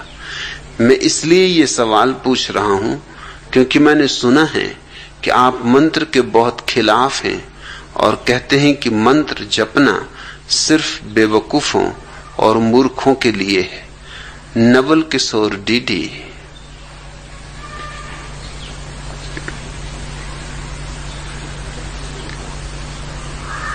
इस प्रश्न में बहुत से प्रश्न हैं, एक एक को क्रमशः लेना होगा। पहली बात, पूछा है तुमने क्या किसी संत के दिए हुए मंत्र को दोहराने से हम मुक्ति नहीं पा सकते? मुक्ति पाई नहीं जाती है। मुक्ति कोई उपलब्धि नहीं, अनावरण है। मुक्ति कोई गंतव्य नहीं है, कोई दूर की मंजिल नहीं है जहां तक चल के पहुंचना है। मुक्ति हमारा स्वभाव है, जात हमारी ब्रह्म है, माता पिता है राम, गिरह हमारा शून्य में, अनहद में विश्राम। मुक्ति हमारा स्वभाव है। इसलिए मुक्ति को पाने की भाषा में मत सोचना। पाने की भाषा लोभ की भाषा है, और जहां लोभ है वहां मुक्ति नहीं। अलोभ मुक्ति की आधारशिला है। अहंकार पाने की भाषा में सोचता है, धन पालूं, पद पालूं, फिर जब इनसे ऊब जाता है और पाता है कि इन्हें पालने पर भी कुछ नहीं मिलता, तो सोचने लगता परमात्मा को पालूं, स्वर्ग को पालूं, मोक्ष को पालूं, निर्वाण को पालूं, मुक्ति को पालूं, सत्य को पालूं। विषय तो बदल गए, धन नहीं, पद नहीं,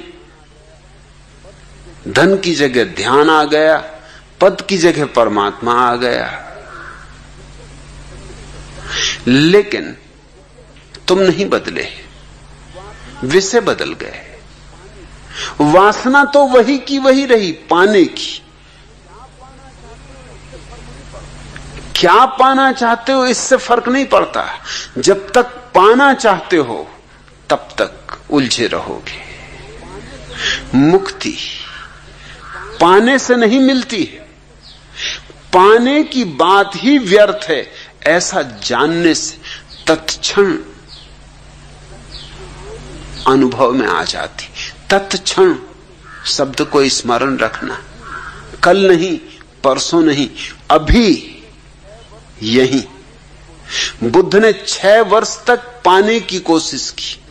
स्वाभाविक, आदमी लोभ की दुनिया में जीता है, तो जिस तरह धन और पद को पाते थे, सोचा इसी तरह मुक्ति को पालेंगे। 6 वर्ष तक सतत चेष्टा की, सब किया जो लोगों ने कहा कि करो, जिनको तुम कह रहे हो संत। किसी ने मंत्र दिए तो मंत्र दोहराए, किसी ने उपवास करवाया तो उपवास किया, और किसी ने सिर के बल खड़े होने के कहा तो सिर के बल खड़े रहे। तपश्चर्या तो तपश्चर्या। सुंदर देह थी, राजकुमार थे, सूख कर कांटा हो गए। एक मूढ़ ने बता दिया कि धीरे धीरे भोजन को कम करो, इतना कम करो क्रमशः कि बस एक चावल का दाना ही भोजन रह जाए। इस तरह कम करते करते करते एक चावल का दाना रह जाए, फिर धीरे धीरे बढ़ाना 2 चावल के दाने, 3 चावल के दाने। जिस दिन एक चावल का दाना रह गया, बुद्ध इतने कमजोर हो गए कि निरंजना नदी को पार करते थे, पार न कर सके। मैं निरंजना को देखने गया था सिर्फ इसीलिए कि कैसी नदी है जिसको बुद्ध पार न कर सके। भवसागर पार कर गए और निरंजना पार न कर सके। देखा तो बहुत चौंका। नदी नहीं है, नाला है। गर्मी के दिन थे, बिल्कुल सूखा था। कोई भी पार कर जाए, छोटा बच्चा पार कर जाए, कोई तैरने वगैरह की भी जरूरत नहीं थी। घुटने घुटने पानी भी नहीं था। ये बुद्ध क्यों पार नहीं कर सके? कमजोर इतने हो गए थे। कि निरंजना के किनारे पर एक वृक्ष की जड़ को पकड़ के किसी तरह अपने को अटकाए रहे। जब थोड़ी सी ताकत आई तो किसी तरह सड़क के घाट पे चढ़े। उस घड़ी वृक्ष की जड़ को पकड़े हुए उन्हें यह ख्याल आया कि ये मैंने क्या किया। देह भी गमा बैठा, आत्मा तो मिली नहीं। और मैंने ये कभी सोचा ही नहीं कि देह को गंवाने से आत्मा के मिलने का तर्क क्या है। निरंजना नदी तो पार नहीं कर सकता हूं, ये छोटी सी नदी, तो ये जीवन का इतना बड़ा भवसागर कैसे पार करूंगा। ये घटना बड़ी क्रांतिकारी सिद्ध हुई। उन्होंने उसी क्षण वो जो 6 साल व्यर्थ की दौड़ धूप की थी छोड़ दी। धन और पद की दौड़ तो पहले ही छोड़ चुके थे। उस संध्या मोक्ष की दौड़ भी छोड़ दी। नवल किशोर, ये घटना बहुत विचारणीय है। दौड़ ही ना रही। उस सांझ जब वो सोए, पूर्णिमा की रात थी और चित्त पहली दफा अनहत के विश्राम को उपलब्ध हुआ था। क्योंकि जहां दौड़ नहीं वहां विश्राम है। चाहे शरीर से ना भी दौड़ो, अगर मन से भी दौड़ रहे हो तो भी तो थकान होती, मन भी तो थकता है। अब कोई दौड़ ही ना थी, कुछ पाना ही ना था, सब व्यर्थ है, कुछ भी पाना नहीं। जो है जैसा है उससे ही राजी हो रहे। इसको बुद्ध ने तथाता कहा है। जो है जैसा है ठीक है। उस संध्या तथाता के इस भाव में ही सोए। बाद में कहा कि वो पहली रात थी जब सच में मैं सोया। विश्राम परिपूर्ण था, एक सपना भी ना आया। क्योंकि जब चाह ही ना रही तो सपने कहां से आए। सपने तो चाह की ही छाया है जो नींद में पड़ती। दिन में जो चाह है, रात वही सपना है। एक सपना नहीं। और सुबह जब आंख खुली तो कहा बाद में कि ऐसा विश्राम कभी पाया ही न था। ऐसी शांति छाई थी। रोआ रोआ विराम में था, विश्राम में था। न कुछ करना था, न कहीं जाना था, न कुछ पाना था। सब मोह छूट गए, संसार के भी और परलोक के भी। और तभी देखा कि रात का आखिरी तारा डूब रहा है। जैसे जैसे वो तारा डूबा वैसे वैसे ही भीतर अगर कोई कहीं धूमिल सी रेखा भी रह गई होगी लोभ की, वो भी विलुप्त हो गई। आखिरी तारे के डूबने के साथ ही बुद्ध को महापरिनिर्वाण उपलब्ध हुआ। अनहद में विश्राम पाया। गिरह हमारा शून्य में, शून्य में घर मिल गया। सवाल उठता है कि बुद्ध ने 6 साल की तपश्चर्या के कारण बुद्धत्व पाया या तपश्चर्या को छोड़ने के कारण बुद्धत्व पाया। 2500 वर्षों में बौद्ध विचारक इस पर मंत्रणा करते रहे, विचारना करते रहे, विवाद करते रहे। मेरे हिसाब में विवाद व्यर्थ है। दोनों ही बातें उपयोगी हैं। वो 6 वर्ष जो तपश्चर्या की थी उसका भी हाथ है, पाने में नहीं। पाया तो तपश्चर्या को छोड़कर, लेकिन तपश्चर्या का हाथ है तपश्चर्या को छुड़ाने में। तपश्चर्या करते करते एक बात दिखाई पड़ गई कि ये पागलपन है, इसमें कुछ सार नहीं। संसार तो पहले ही छूट चुका था, अब ये मोक्ष भी छूट गया, मोक्ष पाने की आकांक्षा भी छूट गई। लोभ की जो अंतिम रेखा रह गई थी वो भी विलुप्त हो गई।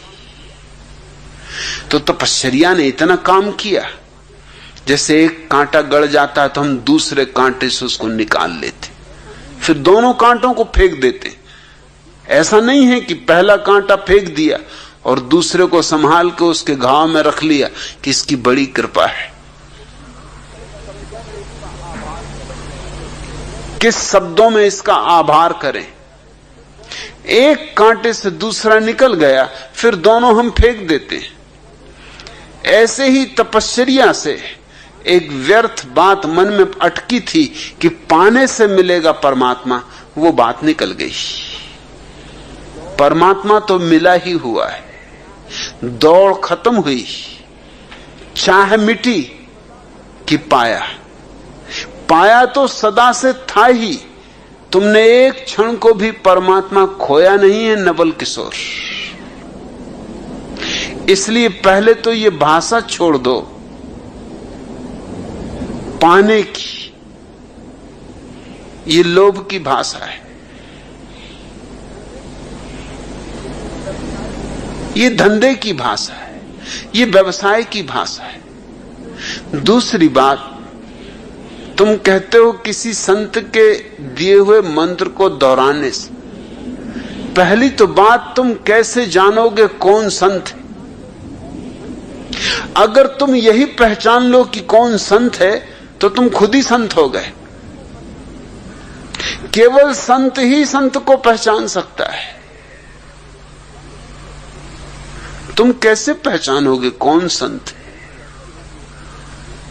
जिसको भीड़ संत कहती होगी उसी को तुम संत मान लोगे, और भीड़ को कुछ पता है? भीड़ तो मूढ़ों की जमात है। एक बात तो पक्की है कि जिसको भीड़ संत कहे जरा सावधान रहना, उस पे तो प्रश्नवाचक चिन्ह लगा देना, क्योंकि भीड़ उसको ही संत कहेगी जो भीड़ की अपेक्षाओं के अनुकूल पड़ता होगा। जैन दिगंबर जैन नंगे आदमी को संत कहेंगे, बौद्ध भिक्षु नहीं कहेंगे उसको संत। जैन तो अगर दिगंबर हैं तो नग्न को संत कहेंगे, और अगर श्वेतांबर हैं तो मुंह पट्टीधारी को संत कहेंगे। दिगंबर मुंह पट्टीधारी पे हंसेंगे क्योंकि ये तो परिग्रह ही है, मुंह पे पट्टी बांधना, ये तो आरोपण है।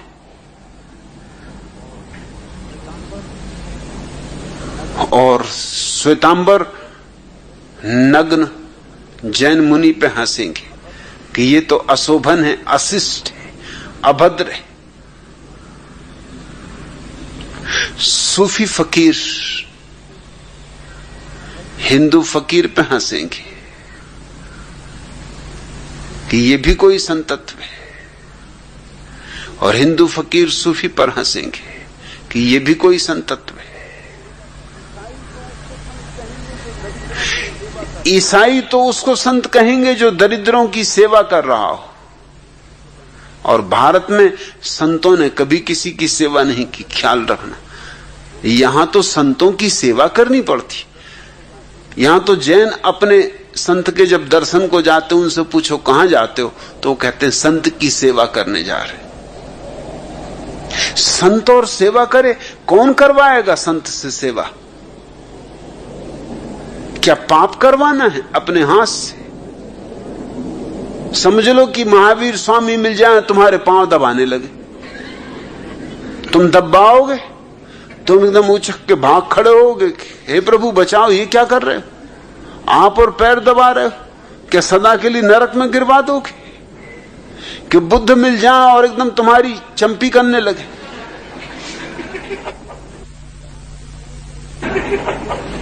मुफ्त भी करा तो तुम कहोगे कि नहीं भैया नहीं करवाना। अरे हम आपकी चंपी करेंगे, आप हमारी चंपी करें। भगवान बुद्ध और चंपी करें? कभी नहीं, होने नहीं देंगे। लेकिन ईसाइयों की परिभाषा संत की वही है जो तुम्हारे पैर दबाए, जो तुम्हारी सेवा करे। ईसाइयों के हिसाब से जीसस संत है, क्योंकि उन्होंने मनुष्य के उद्धार के लिए अपना जीवन दे दिया। महावीर क्या खाक संत है? ईसाइयों के हिसाब से किया क्या मनुष्य जाति के लिए? हां, ध्यान किया तो वो तो स्वार्थ है, खुद के आनंद के लिए, महास्वार्थी। बुद्ध ने क्या किया? अपनी मुक्ति पाली, मगर अपनी मुक्ति पानी परार्थ तो नहीं। परार्थ तो किया जीसस ने, सूली पे लटक गए, अपने जान गंवा दी मनुष्य के उद्धार के लिए। ये दूसरी बात है कि उद्धार हुआ कि नहीं, अभी तक हुआ तो नहीं। किसी के सूले पे लटकने से किसी का क्या उद्धार होना है?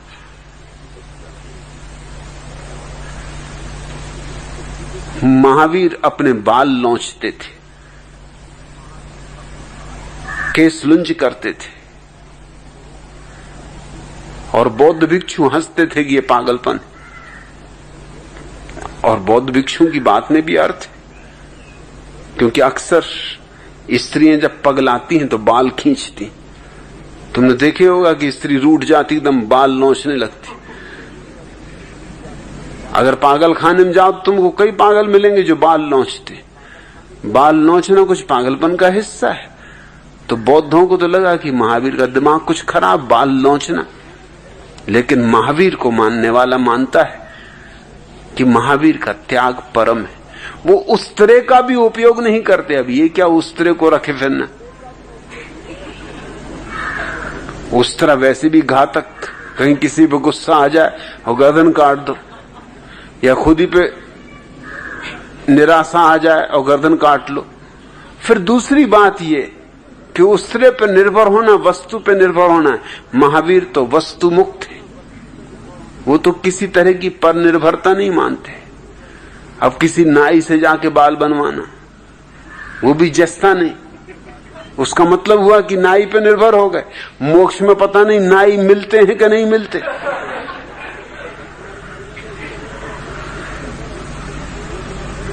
अपने बाल खुद ही लौंच ली, ये स्वावलंबन है तो स्वावलंबन साफ लगता है। तुम किसको संत कहते हो? संत की तुम्हारी परिभाषा क्या है? परिभाषा तुमने पाई कहां से? तुम्हारे आसपास जो भीड़ होगी वही तुम्हें परिभाषा दे देती कि इस तरह का आदमी संत होता है। एक बार भोजन करता हो तो संत, इस तरह बैठता हो, इस तरह उठता हो तो संत। भीड़ की अपेक्षाएं जो पूरी करता वो उस भीड़ के लिए संत। नवल किशोर, तुम कहते हो क्या किसी संत के दिए हुए मंत्र को दोहराने से और संत और मंत्र देगा? असंभव।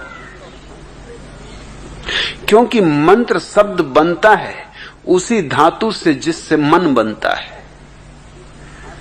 मन तो मंत्र से ही बनता है। मन का काम ही क्या है? तुमने कभी ख्याल किया? मन का काम है सलाह देना, ऐसा करो, वैसा मत करना। इसलिए तो हम सलाहकार को मंत्री कहते, सलाह देता है कि ये करो वो करो। मन जो है वो मंत्री है, वो सलाहकार है। मन और मंत्र संयुक्त है। मंत्र यूं समझो कि ईंट है, उसी की ईंटों से बना हुआ मन है। मन से मुक्त होना है, इसलिए मंत्र के द्वारा तो कोई मन से मुक्त नहीं हो सकता। मन का तो उपयोग मंत्र से ही करना होगा। अगर तुम बैठ के राम राम जपोगे तो जपोगे किससे? मन से ही जपोगे। और अगर मन का ही अभ्यास कर रहे हो, मन की ही दंड बैठक लग रही, तुम राम राम राम राम किए जा रहे हो, ये मंत्र की ही दंड बैठक, इससे तो मन और मजबूत होगा। मन से मन मजबूत होता है, और जितना मन मजबूत होता है उतना ही तुम्हारे और तुम्हारी आत्मा के बीच बाधा खड़ी होती। इसलिए कोई संत मंत्र नहीं देगा। संत तो तुम्हारे मंत्र को ही छीन लेगा और तुम्हारे मन को भी छीन लेगा। संत तो तुम्हें रास्ता बताएगा मन के पार जाने का। हां, अगर तुम्हें मन की शक्तियों को बढ़ाना है, आध्यात्मिक शक्तियों का नाम मत लेना, अगर मन की शक्तियों को बढ़ाना है तो मंत्र उपयोगी है। मंत्र के प्रयोग से मन की शक्तियां बढ़ जाएंगी। मगर मन की शक्तियों को बढ़ा के भी क्या करोगे? समझ लो कि पानी पे भी चलने लगे तो फायदा क्या है?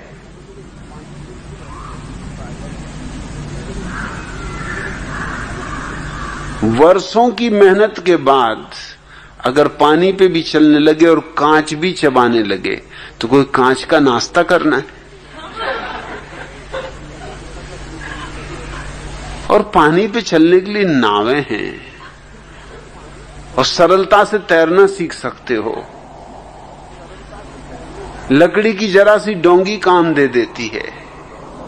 उसके लिए वर्षों की मेहनत करना और पानी पे चलना सीखना और कांच चबाना किस लिए? क्या फालतू बोतलें वगैरह फेंकने में बहुत दिल दुखता है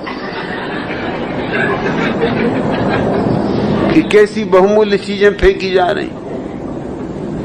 अरे आज अगर मंत्र सिद्ध होते चबा लेते। क्या करोगे? अगर दूसरों के विचार भी पढ़ने लगे, अपने ही विचार पढ़ के कुछ नहीं मिला, दूसरे का विचार पढ़ के क्या मिलेगा? और कचरा अपना ही काफी है, और दूसरे का कचरा और लेके क्या करोगे? दूसरा अपने विचारों से मुक्त होना चाह रहा है और तुम उसके विचार पढ़ने को उत्सुक हो। मंत्र से मन की शक्तियां जरूर बढ़ सकती हैं। क्यों? क्योंकि मंत्र एक खास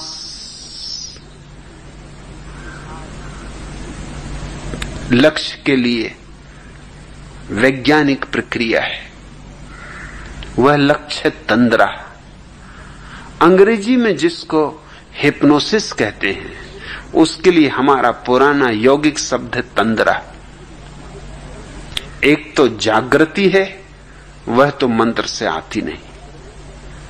एक निद्रा है, वो बिना ही मंत्र के आ जाती। दोनों के मध्य की एक स्थिति है तंद्रा, वो मंत्र के द्वारा लाई गई निद्रा है। हिप्नोसिस का अर्थ तंद्रा होता है। अगर तुम एक ही शब्द को बहुत बार दोहराओगे तो उससे तंद्रा पैदा होती। तंद्रा पैदा होने की सीधी प्रक्रिया है। अब तुम बैठे हो, राम राम राम राम जपे जा रहे हो, इसके दो परिणाम होते। एक तो मन एक ही चीज से ऊब जाता है, ऊब नींद लाती, इसलिए धार्मिक सभाओं में लोग सोते। अब वही राम, वही सीता, वही रावण, वही कहानी कितनी बार तो देख चुके। फिर वही हनुमान जी, फिर वही लिए चले आ रहे हैं पहाड़,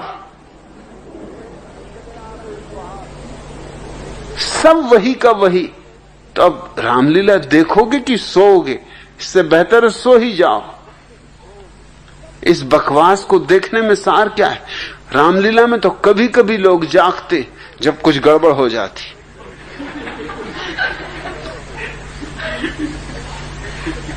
जैसे ऐसा हुआ एक बार,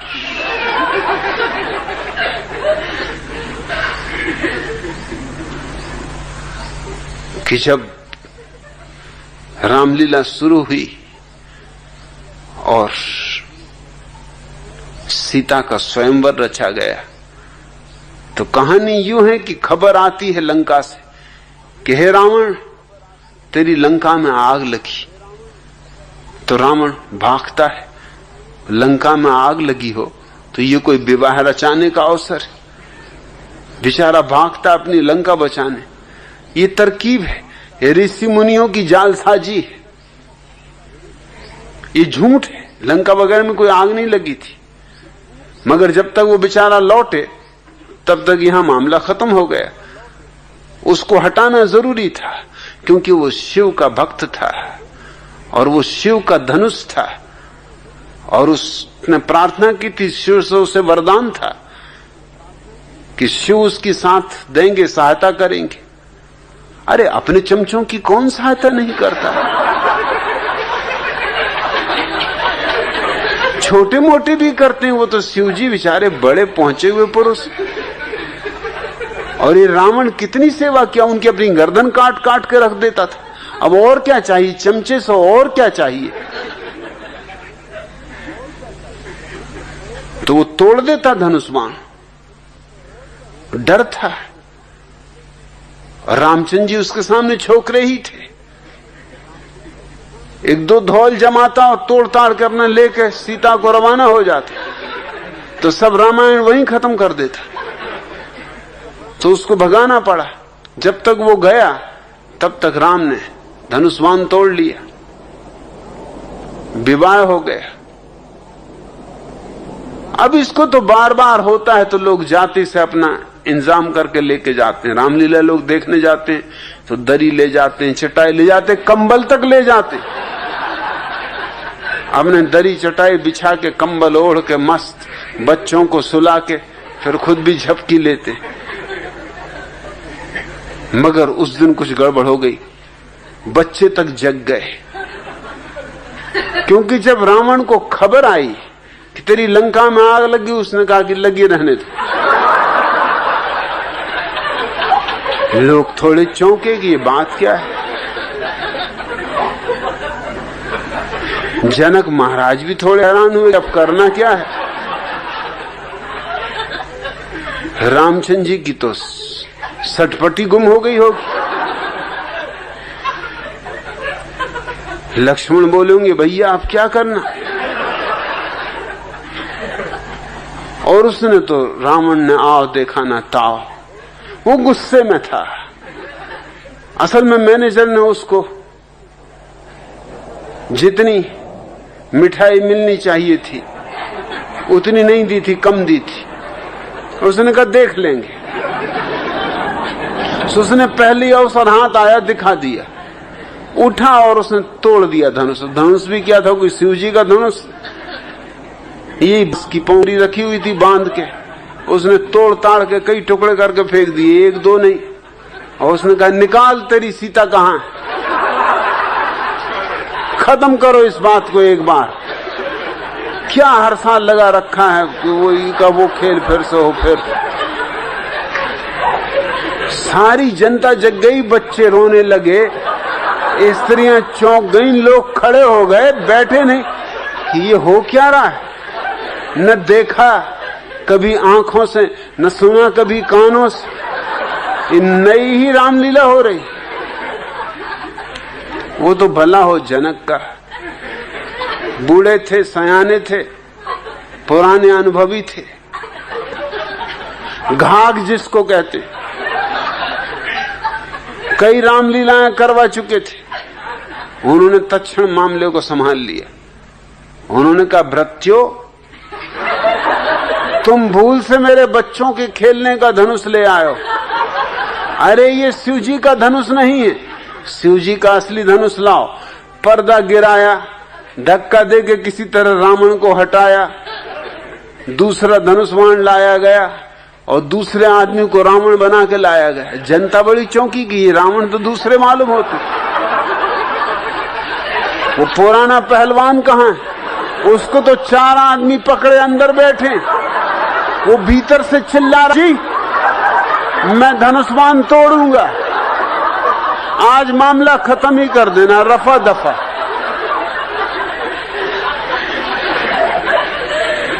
किसी तरह उसको मिठाई दी, समझाया बुझाया कि भैया धनुष्बाण ना तोड़, तो जितनी मिठाई लेना हो ले ले, और आगे से हम ख्याल रखेंगे, जो भूल हुई सो हुई। कभी कभी ऐसे मौके आते, अन्यथा तो रामलीला में लोग सोएंगे, वही का वही पुनरुक्त हो रहा है। छोटे छोटे बच्चों को सुलाने के लिए हम यही उपयोग करते नवल किशोर। माँ बैठ जाती बगल में, दबा देती बच्चे को बिस्तर में, चारों तरफ से कंबल दबा देती, भाग भी नहीं, और बैठी कि राजा बेटा सो जा, मुन्ना बेटा सो जा, राजा बेटा सो जा, मुन्ना बेटा सो जा। अब क्या खाक करे राजा बेटा मुन्ना बेटा, सोए नहीं तो क्या करे। हालांकि माँ यही सोचती कि मेरी सुरीली राख के कारण सो रहा है। ये सुरीली राख का सवाल नहीं है, ये ऊप पैदा हो रही, घबरा रहा है वो। ये तो माँ अगर बच्चे के बाप के पास भी बैठ के कहे कि राजा बेटा सो जा, मुन्ना बेटा सो जा, तो वो भी सो जाएंगे। अगर नींद ना आएगी तो भी कम से कम बहाना करेंगे, घुर्राने लगेंगे कि आ गई भाई, नींद आ गई।